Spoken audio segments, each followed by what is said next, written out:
धवलेश्वराय बालालिंग महाप्रभो दीपं ज्योति परम ब्रह्म दीपं ज्योति जनार्दनः दीपहरत मे पापो पूजा दीप नमस्तुते धवलेश्वराय बालालिंग महाप्रभो संसार सुखी रखंतु।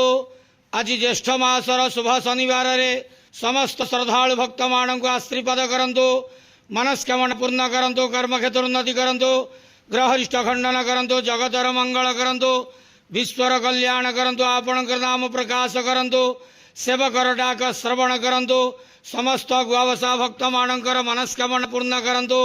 जो जो भक्त माने आपणक पाखरे मानसिक रखिचंती तांका मानसिक पूर्ण करंतु। धवलेश्वराय बालालिंगाय नमो नमः। संसार सुखी रखंतु, आनंद के बार हरि बोलो।